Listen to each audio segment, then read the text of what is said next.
Gálatas, capítulo 2, os versos 19 e 20. O apóstolo Paulo escrevendo àquela igreja, ele diz: porque eu, mediante a própria lei, morri para a lei, a fim de viver para Deus. Estou crucificado com Cristo. Logo, já não sou eu quem vive, mas Cristo vive em mim. E se esse viver que agora tenho na carne, vivo pela fé no Filho de Deus, que me amou e a si mesmo se entregou por mim. E eu quero repetir o finalzinho do verso 19, ele diz: estou crucificado com Cristo. E o começo do verso 20 ele diz: já não sou mais eu quem vive, mas Cristo vive em mim. Amém. Senhor, colocamos essa palavra diante de Ti, conscientes de que se não for Tua graça, ela será apenas um exercício intelectual para nós. Mas se o Senhor agir em nosso meio, se o Senhor tocar o nosso espírito, se o Senhor abrir o nosso entendimento espiritual, ela pode se tornar vida para nós. E nós queremos a Tua vida. Então pedimos em nome de Jesus que o Senhor nos abençoe agora. Amém. Com certeza, todo aquele que conhece Jesus, todo aquele que já teve um encontro com Jesus, tem o desejo de viver o que o apóstolo Paulo escreveu aqui.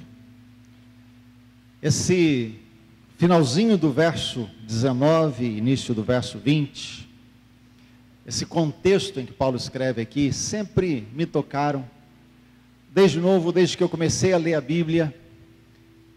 Foi um dos textos que mais me marcaram, porque eu olhava para isso aqui e eu dizia: isso eu quero para mim.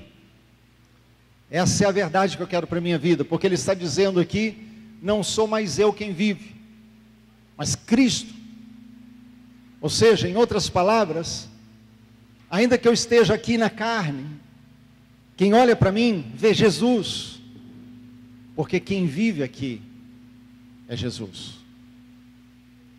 E na verdade todos nós, com certeza, temos o desejo de viver assim, de que a nossa vida seja de tal forma que ela possa espelhar Jesus, que sejamos mais parecidos com Jesus. Pensar numa vida cheia do Espírito Santo é pensar numa vida cheia de Jesus. Pensar numa vida comprometida com Deus tem que ser uma vida cheia de Jesus. Tem que ser de tal forma que a nossa vida possa expressar de forma visível aquilo que foi a vida de Jesus. Uma das coisas que eu tenho orado e temos falado e temos orado aqui é isso: que Deus transforme a nossa vida de tal forma que nós sejamos um pouco mais parecidos com Jesus.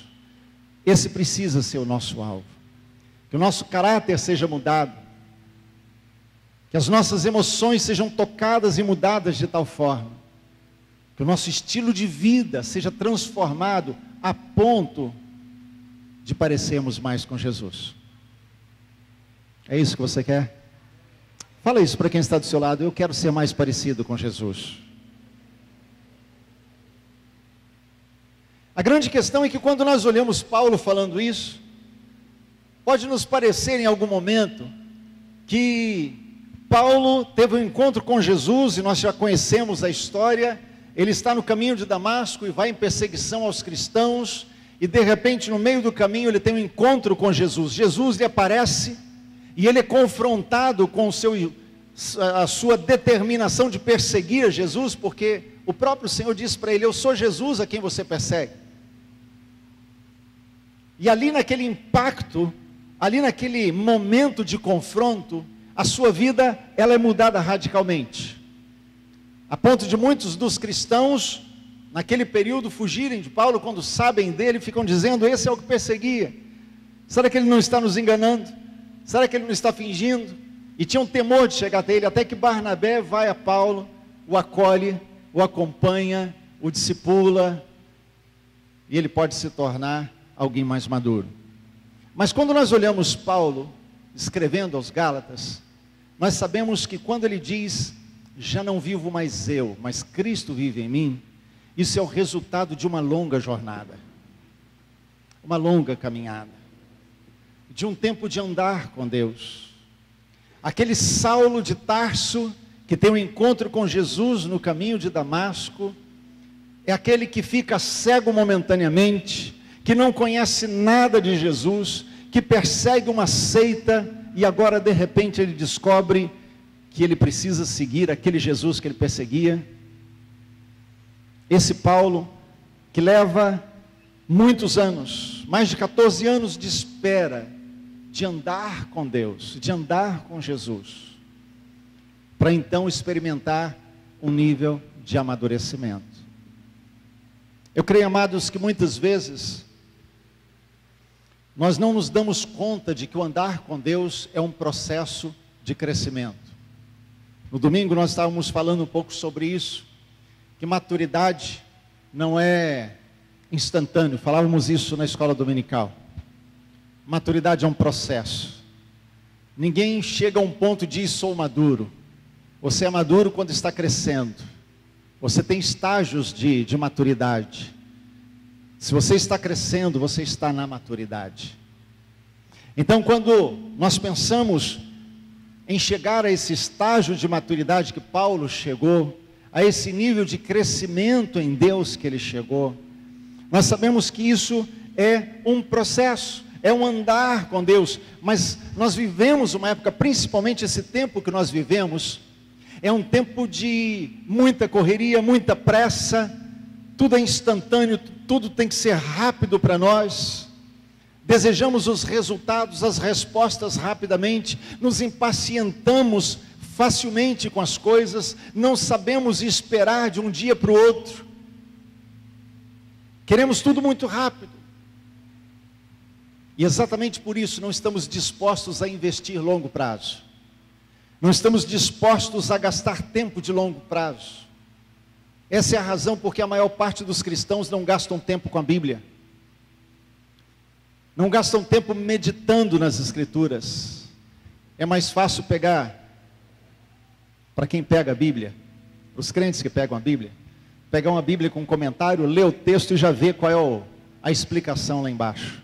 Não querem gastar tempo em ouvir Deus, não querem ter tempo na presença de Deus e permitir que o Espírito de Deus fale ao seu coração. É um tempo de rapidez, de pressa, em que nós não queremos esperar o amadurecimento, não queremos permitir que o crescimento aconteça no seu devido tempo, queremos tudo muito rápido. Por isso queremos conhecer Deus numa oração. É assim ou não é? Queremos que alguém ore por nós e depois daquela oração conhecemos Deus. Tivemos uma experiência com Deus naquela noite e isso nos fez conhecer tudo sobre Ele. Queremos rapidamente que as coisas sejam reveladas para nós, mas não queremos gastar tempo em crescer, em amadurecer. Por isso, quando eu estava meditando nesses 2 versos de Paulo aos Gálatas, me chamava a atenção isso, quanto tempo o apóstolo demorou para chegar no ponto de dizer, eu posso declarar, já não sou mais eu quem vive, é Cristo quem vive em mim. A vida que eu estou vivendo agora na carne, já não é minha, é dele. É Ele quem vive através de mim. E eu olho para isso, me deparo com outras coisas que Deus nos tem falado nesses últimos tempos. Nenhum relacionamento de amor acontece de um dia para o outro.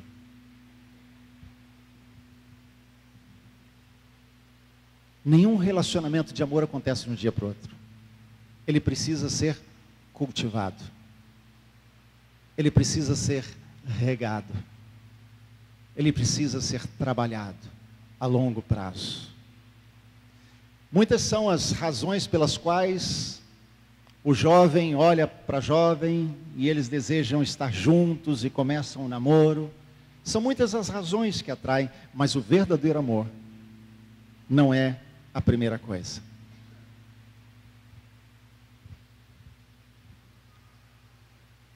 Muitos anos atrás, vários anos atrás, estava conversando com minha irmã mais velha, e ela estava dizendo para mim assim, que só depois de 10 anos de casada, ela descobriu o que é amor no casamento.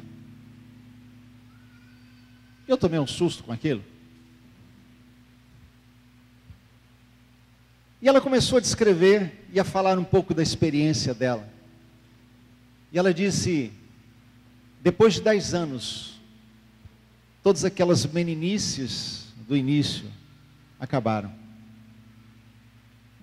Todos aqueles sonhos sem raiz acabaram. Ficou a realidade. E você só ama em cima da realidade. Eu quero explicar um pouquinho isso. Quando nós vivemos em cima de expectativas, quando nós olhamos para o outro apenas em função daquilo que nós desejamos de ideal, então nós não estamos amando. A verdadeira comunhão, o verdadeiro amor, ele só nasce e é nutrido quando o ideal sai de cena. Quando eu posso conhecer o outro com os seus defeitos, com as suas dificuldades, com as suas lutas, com as suas fraquezas, e eu permaneço do seu lado dizendo, estamos juntos, somos um, no meio dessa guerra, no meio dessa luta. Isso é amor. É ou não é? Casais, é ou não é? Isso é amor. Quando caminhamos juntos, estamos lado a lado, mesmo no meio do sufoco, da dificuldade, das lutas, das frustrações, dos sonhos não realizados, mas dizemos estamos juntos. É um amadurecimento que faz isso, por isso ela falou, só depois de 10 anos, ela descobriu, porque a maturidade faz isso. Muitas vezes no início, nós somos cheios de impulsos, de sonhos, e muitas vezes dentro do próprio casamento, queremos atropelar o outro, porque queremos os nossos próprios sonhos realizados, queremos que as coisas sejam do nosso jeito, e não conseguimos caminhar de tal forma, que o crescimento aconteça.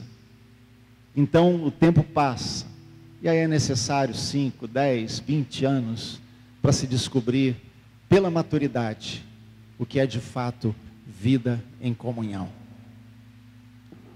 É o crescimento, isso é crescer, isso é amadurecer. E Paulo aqui, ele chega a um ponto em que ele diz, olha, agora eu posso dizer, Cristo vive em mim. Se a gente olhar para a história de Paulo, nós vamos ver que há um processo na vida de Paulo muito interessante, porque ele, no início do seu ministério, ele é aquele que está defendendo posições, é aquele que ele defende o seu apostolado, ele é aquele que está levantando a voz para falar contra os que se levantam contra ele, e de repente Paulo começa a crescer, começa a amadurecer, e de repente ele começa a se aproximar mais de Jesus, ele começa a ter um relacionamento mais aproximado com o mestre, e aí ele chega ao ponto de dizer, eu sou o menor dos apóstolos. Mas ele avança nesse crescimento, porque ele não fica nisso. E à medida em que Paulo vai crescendo e vai amadurecendo no seu caminhar com Jesus, é que ele chega ao ponto de dizer, para mim o viver é Cristo, o morrer para mim é lucro. Ou seja, aquele Paulo que antes reivindicava título, defendia posições, queria ser reconhecido, e ele era homem como nós, ele era humano como eu e você, passou pelos mesmos processos que eu e você passamos para crescer e amadurecer. Ele vai avançando, até que ele chega ao ponto de dizer, para mim, nada mais tem valor nesse mundo. O que para mim era lucro, eu considerei perda, eu considerei esterco por causa de Cristo. Para mim, a coisa mais importante que eu descobri é Jesus. Por isso, o viver é Jesus, o morrer é lucro. Ele é a razão da minha vida e a razão da minha morte. É a razão de eu existir e a razão da eternidade. Tudo que eu faço tem a ver com Jesus. E isso é maturidade. Isso é encontrar o crescimento no andar com Jesus. Quando Paulo tem um encontro com Jesus no caminho de Damasco, ali acontece uma reviravolta na vida do apóstolo. Porque é Jesus que toma a iniciativa. E é sempre assim. Você pode dizer para quem está do seu lado, sempre Jesus toma a iniciativa. E o que acontece com ele é isso. Saulo vai no caminho de Damasco à procura de cristãos, porque ele quer fazer justiça segundo o que ele entendia ser a vontade de Deus. Mas de repente, Jesus toma a iniciativa e vem ao encontro dele. E quando Jesus vem ao encontro de Saulo, há um encontro ali, que aquilo é transformador. Porque em primeiro lugar, Saulo decide se entregar àquele Jesus. É a primeira coisa que acontece, ele se rende. Se olharmos a descrição de Atos 9, nós vamos ver que Saulo, ele não reluta. Quando ele se defronta com Jesus, ele decide se render. Mas a terceira coisa que acontece, é que Jesus começa a trabalhar na vida daquele homem, de tal forma, que Saulo se sente chamado, convidado, desafiado a se unir a Jesus no que o Senhor estava fazendo. Nós temos visto isso nas manhãs de domingo. E é exatamente esse o princípio que eu creio precisa nortear a nossa vida. Nós precisamos aprender a entender que Deus sempre toma a iniciativa, e quando Deus vem na nossa direção, quando Deus vem ao nosso encontro, é sempre para chamar-nos, para nos unirmos a Ele naquilo que Ele está fazendo. É sempre Deus dizendo para mim e para você: vem, eu estou agindo hoje, vem e se una a mim, vamos trabalhar em conjunto, vamos fazer juntos. É sempre Ele fazendo com que eu e você saiamos da nossa inércia, do nosso comodismo, da nossa posição cômoda, para irmos ao encontro daquilo que Ele está fazendo. É sempre Ele nos chamando a estarmos juntos na obra que Ele está fazendo. E Saulo atende esse apelo, faz os ajustes e se une ao que Deus está fazendo. Eu creio, amados, que o que Deus está fazendo conosco, e Deus deseja fazer conosco, e eu poderia falar nesse ano que vai começar, mas na folhinha que vai virar, né? Nesse calendário que vai virar aí, Deus deseja que cada dia seja um dia em que nós estejamos ouvindo a sua voz, e nos unindo a Ele, no que Ele está fazendo. Deus não parou de trabalhar, Deus nunca cessou de agir. Ele continua atuando hoje, à nossa volta, onde nós estamos, na nossa cidade, na nossa casa, na nossa vizinhança. Deus não parou de trabalhar. Amém? Deus não cessou. Há pessoas que pensam porque Gênesis diz que no 7º dia Deus descansou, Ele parou de fazer tudo e de lá para cá não faz mais nada, né? Mas eu quero dizer para você, querido, Deus não parou de trabalhar, Ele está à sua volta. E se a cada momento, a cada dia você parar e orar: Senhor, o que o Senhor está fazendo hoje? Senhor, o que o Senhor está fazendo hoje? Ele vai começar a mostrar a você que Ele está agindo na sua vizinhança. Ele está falando com o seu vizinho, Ele está falando com o seu parente, Ele está falando na sua casa, no seu trabalho, na sua escola. Ele está agindo no coração das pessoas, Ele está atuando hoje. E a grande questão é que Ele está nos chamando a estarmos com Ele, a nos unirmos a Ele naquilo que Ele está fazendo. E quando eu e você dizemos sim, Senhor, o que acontece é que simplesmente Ele nos capacita. Eu e você não temos como, não temos potencial, não temos força em nós mesmos, não temos capacidade, conhecimento, não temos nada em nós, a não ser aquilo que vem dEle. E quando eu e você correspondemos com o Senhor, quando eu e você dizemos sim ao Senhor, Ele vem e traz a sua capacitação, Ele nos capacita a sermos usados por Ele, naquilo que Ele está fazendo. Amém? Mas olhando para o texto aqui, nós vemos Saulo tendo esse encontro com Jesus, tendo sua vida mudada, mas enfrentando um processo de crescimento espiritual. Um processo de andar e de crescer espiritualmente. A gente vê com Paulo que Deus coloca Ananias no caminho dele num primeiro momento. Mais adiante, quando Paulo está sendo rejeitado pelos cristãos, Deus coloca Barnabé no caminho dele. Mas uma das coisas que nós não podemos esquecer é que se Paulo não quisesse, nem Ananias, nem Barnabé e nem o Espírito Santo poderia fazer nada. A responsabilidade de crescimento é individual. Amém? A responsabilidade do crescimento espiritual é individual. Diz para quem está do seu lado: eu sou responsável pelo meu próprio crescimento.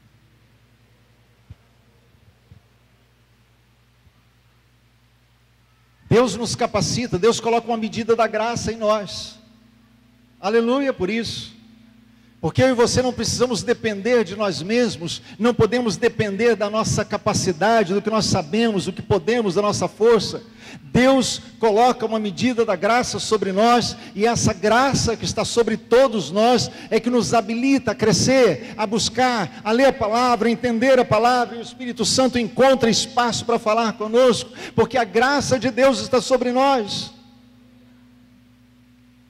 Não é que eu e você tenhamos condições de ler a Bíblia e entender, mas porque a graça está sobre nós, os nossos olhos se abrem, e Deus fala conosco.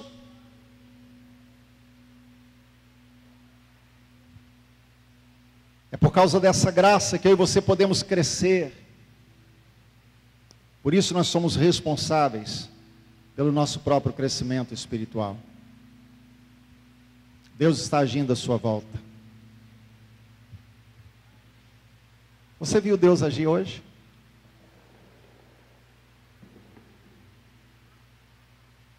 Se você parar e pensar um pouquinho, com certeza, você vai poder enumerar momentos em que você viu Deus agir. Mas eu quero dizer uma coisa: independente dos momentos que você viu, há um número muito maior de vezes que Deus estava agindo e você não viu. É ou não é? Principalmente porque na maioria do tempo nós não estamos atentos. Na maioria das vezes nós não estamos prestando atenção no que Deus está fazendo. E é exatamente por causa disso que nós não conseguimos corresponder adequadamente ao que Ele está fazendo, porque não prestamos atenção ao fato de que Deus está agindo. Então o tempo passa e não percebemos, mas Ele está agindo. E quantos livramentos Deus nos dá e nós nem sabemos. Quantas vezes Ele nos abençoou simplesmente quando respiramos. Já parou para pensar nisso? Que cada vez que você pode respirar, foi uma bênção diferente. Não foi uma bênção a respiração do dia inteiro. Cada vez que você respirou, foi uma bênção diferente. Porque Ele estava cuidando de você, Ele estava agindo em você, estava agindo à sua volta. É o Deus que não para de agir. E é esse mesmo Deus que, assim como Saulo, nos convida a estar com Ele. Eu creio, amados, que quando nós olhamos para frente, quando nós olhamos para aquilo que nos espera, não apenas, e eu tenho evitado esses dias falar no ano novo, no sentido de apenas olhar a mudança de calendário, porque no fundo é isso que acontece. Muitas vezes nós queremos gerar em nós mesmos uma expectativa em cima de uma mudança de calendário, como se a mudança do calendário trouxesse alguma mudança em nós. E no fundo, nós sabemos que não é assim. Nós sabemos que não é a mudança do calendário que vai mudar qualquer coisa. O que muda é se Jesus está na história, se Ele está envolvido na nossa vida. Senão vai ser apenas mais um dia, né? Vai mudar a folhinha e nós vamos ver apenas o próximo dia escrito no papel. O que muda é se Ele está envolvido na nossa vida. Por isso, quando eu olho a declaração de Paulo de Gálatas 2, ele está dizendo: eu não vivo mais, é Cristo que vive em mim. E a vida que eu estou vivendo agora na carne, eu a vivo pela fé no Filho de Deus.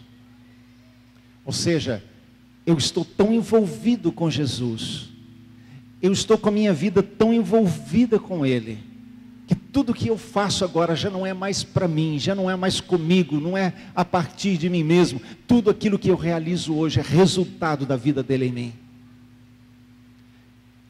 E na verdade é isso que Deus espera de mim e de você, que a gente esteja avançando, caminhando na direção de um crescimento de fato, em que estejamos tão envolvidos com Jesus, que a nossa vida esteja tão entrelaçada com a dele, que a gente possa dizer: não mais eu, mas Cristo. Ele sim é quem vive em mim. O desafio é continuarmos crescendo. O desafio é continuarmos olhando para frente e saber que é algo que o Senhor tem preparado para nós. Quando nós queremos crescer, amados, muitas vezes nós enfrentamos dois desafios. Dois desafios. O primeiro desafio que nós podemos enfrentar é o desafio do intelectualismo. Por isso eu quero chamar a atenção para esse aspecto, porque vamos começar uma jornada bíblica. E o intelectualismo, ele traz consigo uma frieza espiritual, porque nos atemos tanto ao saber, ao conhecer intelectual, ao ler e saber e ter informações, que nos esquecemos de buscar a origem daquilo, e por isso temos muito conhecimento, mas não temos vida com Deus. Desejar crescer é muito bom, mas traz consigo o risco de ficarmos estagnados no intelectualismo, apenas no saber. Mas o outro risco é o outro oposto, é o risco de nos envolvermos tão emocionalmente nessa busca, que começamos a viver uma vida cheia de misticismo, sentindo coisas, pensando coisas, imaginando coisas, sonhando coisas que não tem nada a ver com as Escrituras, mas com as nossas emoções. O grande desafio que nós temos, e nessa jornada que Deus está nos chamando a fazer, é de encontrarmos o equilíbrio, em que a palavra seja a nossa base, mas o nosso coração seja totalmente envolvido com Ele. E eu creio que era isso que Deus queria dizer quando Ele chama Moisés no alto do monte, e Ele começa a transmitir ao povo, através de Moisés, o que estava no seu coração. E a primeira palavra que Deus dá é: amarás, pois, ao Senhor teu Deus de todo o teu coração, de toda a tua alma e de todo o teu entendimento.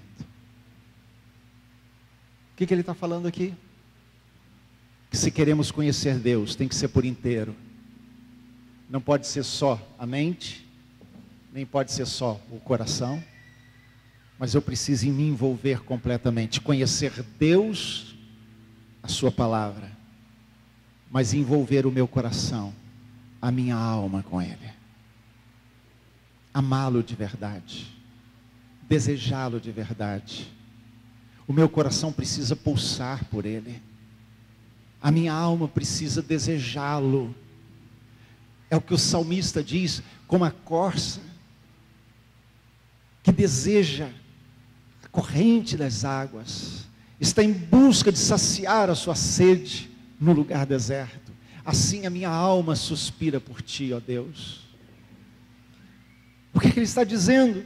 Ele está falando: a minha alma deseja o Senhor. Ele não está falando o meu intelecto, o meu conhecimento faz parte, mas a minha alma precisa estar envolvida. Eu preciso amar ao Senhor, e o meu coração tem que bater forte por Ele.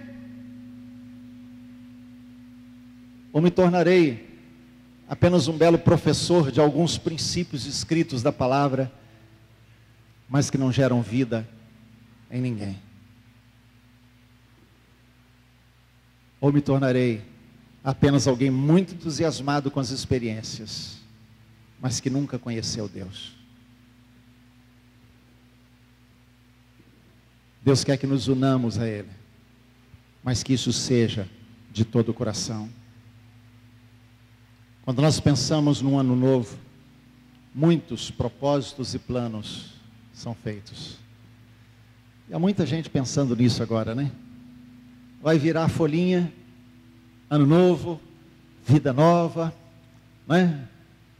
Começar a caminhada, o regime que eu não fiz o ano inteiro. Não é assim? E aí começamos a pensar, vai virar a folhinha, eu tenho um monte de coisas, um monte de planos. Colocamos a nossa expectativa nisso. Mas eu quero dizer para você nessa noite, nenhum plano pode ser maior do que a busca pela presença. Por mais importantes que sejam os planos que você tem, por mais que eles te possam trazer benefícios, nenhum plano pode ser maior do que o projeto de buscar a presença de Deus, do que envolver-se com Ele, do que andar com Ele, do que colocar o coração nele de verdade. Deus nos tem mostrado que 2014, e aí eu falo um pouquinho para os bereanos aqui, é um ano de voltarmos os nossos olhos de uma forma diferente para a palavra, e atentarmos de uma forma diferente para a graça. Por isso o texto de Gálatas 2, o finalzinho do verso 20, me chamou a atenção, porque Paulo diz a respeito daquele que me amou e a si mesmo se entregou por mim. O que está acontecendo ali nada mais é do que Paulo reconhecendo a graça. E ele está dizendo, olha, eu só consigo andar com Jesus porque eu descobri a graça. Sabe, amado, se alguém podia e pode falar da graça é Paulo, né? Ele era perseguidor da igreja. Irmãos, eu posso ter cometido um monte de erros, ter feito um monte de bobagem na minha vida, mas eu nunca persegui a igreja de Cristo. Eu nunca persegui a noiva. Eu nunca fui contra aquela por quem ele morreu. Deus sabe. Então eu olho para um homem desse e ele diz, eu vivo para Cristo, Cristo vive em mim, já não sou eu mais quem vive. Isso é graça. Isso é graça. Só a graça de Deus pode transformar um homem assim. Só a graça de Deus pode tomar a mim e a você e mudar a nossa sorte, mudar a nossa expectativa, a nossa perspectiva de vida. Só a graça de Deus pode nos tirar do pecado e nos fazer filhos de Deus. Não há coisa melhor e mais maravilhosa que essa. Só a graça de Deus pode fazer isso. Por isso, queridos, quando eu vejo Paulo dizendo sobre viver para Cristo, Cristo nele, eu sei que isso é resultado do conhecimento da graça, da experiência com a graça, de quando ele teve um encontro pessoal com Jesus, e ele descobriu que apesar de ser perseguidor, Deus o amava mesmo assim. Ele era profundamente amado pelo Senhor, apesar do que ele tinha feito. E isso era graça. E agora ele está disposto a morrer por Jesus. E ele vai até o fim por Jesus. Por isso, meu querido, eu quero desafiar você a se apaixonar por Jesus.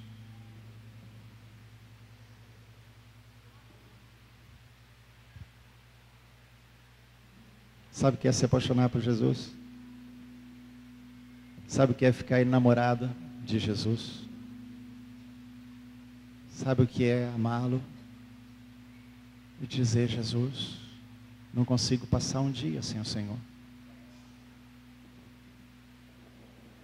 Sinto saudades quando não te encontro. Sinto um peso quando não falo contigo. É amá-lo com a maturidade. É amá-lo de todo o coração. É amá-lo naquele estágio em que Paulo chegou, em que de repente já não importava se ele ia perder a vida ou não. E quando ele vê a perspectiva de morrer, ele só pode dizer: não importa. Para mim o mais importante é Cristo. E se eu morrer, é lucro, porque estar com Ele é incomparavelmente melhor. Eu quero convidar você a nutrir essa paixão por Jesus. Que 2014 seja o ano da paixão por Jesus. De seu coração bater forte por Ele, pela sua palavra. De você desejá-lo todos os dias. E de buscá-lo de todo o coração. De deixar de lado aquelas coisas que não preenchem o seu coração, que não têm valor de verdade, que são secundárias, que podem ser deixadas para depois, e simplesmente tomar a decisão: Jesus terá o primeiro lugar no meu coração. Ele terá o primeiro lugar na minha vida. Eu quero convidar você a se apaixonar por Jesus, a se apaixonar pela palavra, a se apaixonar pela presença. Será uma jornada apaixonante. Será uma jornada apaixonante. Porque eu quero dizer para você que quando a gente descobre Jesus, nada mais tem graça. Jesus se torna o prazer maior. Amém? Vamos ficar de pé e vamos orar. Flavinho.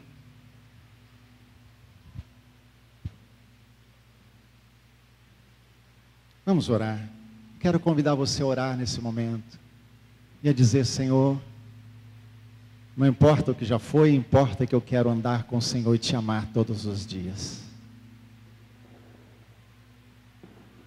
Quero convidar você a dizer: Senhor, quero colocar em Ti o meu coração. Eu quero viver cada dia de 2014 apaixonado por Ti. Eu quero nutrir o verdadeiro amor pelo Senhor. Eu quero Te dar o primeiro lugar no meu coração. Fale com Ele nesse momento.